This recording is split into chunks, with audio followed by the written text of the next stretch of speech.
Meanwhile, we all want to get back to work, open for business. Georgia, Tennessee, and South Carolina among the states that are preparing to partially reopen this week and next week. Residents are growing restless over coronavirus restrictions, certainly. Some worry that this could lead to further spread of the illness, as Georgia and Tennessee, in particular, have not seen 2-week declines in cases. But the governors say that the economy needs to get back on track. Joining me right now, former Wall Street Journal editorial board member Stephen Moore. And Steve, it is great to see you this morning. You also think we need to get back to work.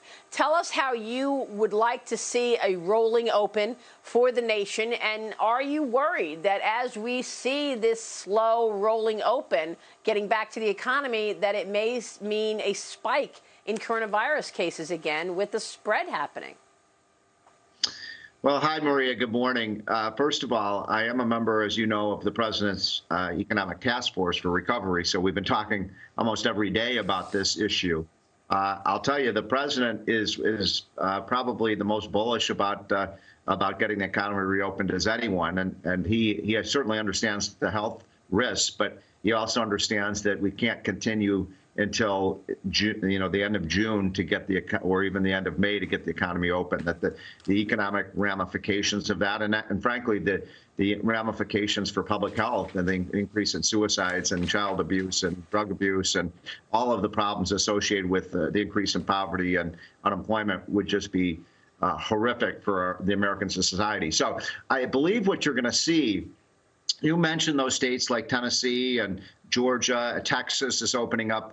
You're going to start to see over the course of the next 6 weeks or so a kind of red state, blue state divide in the United States, where red states are going to open up at a much faster pace than blue states. And that's going to have really interesting ramifications. I talked to a manufacturer in Wisconsin yesterday, Maria, and this woman said, look, I can't, if I don't get my business open in 3 or 4 weeks, I'm out of business. You can board me up and put our business into a corpse. And he said, if I see Arizona or Texas opening up and Wisconsin's closed, guess what? I'm hauling everything into a U-Haul and we're going to these other states. So there's going to be a lot of pressure on some of these blue states to open up as they see the red states taking the lead. Yeah, I mean, you've got 21 states set to end the stay-at-home orders in late April, and that means those states range from Florida to Georgia to Illinois to Texas, scheduled to end the stay-at-home orders this month.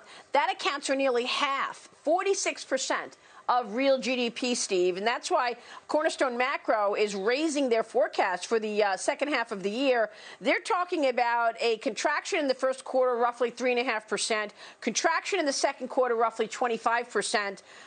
The third quarter, they're actually raising their estimates to up 10%, and the fourth quarter up to 5%. Do you see that kind of a second half recovery based on where we are right now with these stay-at-home orders lifting? Well, Maria, this is why I've been such I was one of the first people who said we got to get the economy open as quickly as possible. I was saying that in towards the end of March that the economic effects was cascading in a negative way. And so the answer to your question, Maria, is this, that it matters a lot. We're doing some research right now looking at what are the implications of, for example, opening on May 1st versus May 15th versus June 1st. And what you find is if you can get the economy in many places up and running, even on a partial basis on May 1st, then by the end of the summer, you can start to see recovery. But if you wait to say June 1st, then probably all of 2020 is wiped out, and you're in a recession well into the fall. So the answer to your question is the starting point matters a lot.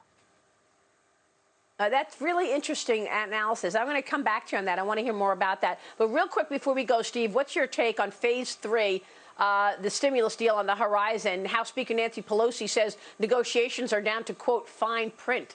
She hopes the agreement will be approved by the Senate today. As I've been reporting, since this started, we can expect a $470 billion deal, which will include $310 billion for the Paycheck Protection Program. What's your take on this? And do you think they're going to get this done? Is it enough money?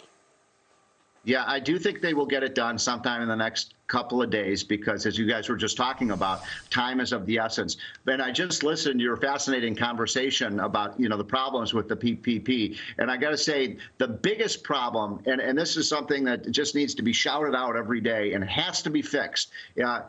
We made a major, potentially hundreds of billions of dollars of mistake by allowing these loans to become grants. That was a catastrophically bad decision because what's happening here, I heard Dagan talking about these numbers about the big companies getting, about half of the money.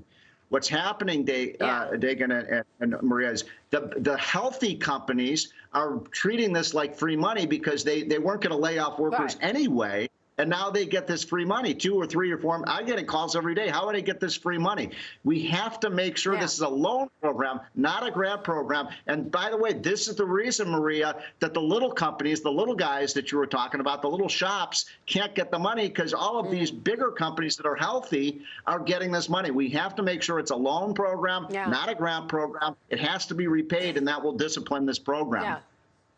And by the way, that's why Shake Shack is giving the money back, right? Shake Shack takes $10 million and then it gets, pilloried for it because it's a public company and it has other avenues to borrow from. Steve, it's good to see you this morning. Thank you so much, Steve Moore. Yeah, that was good publicity for Shake Shack, and we need to shame other companies in doing the same thing. Give the money back if you don't need it. Thank you, Steve.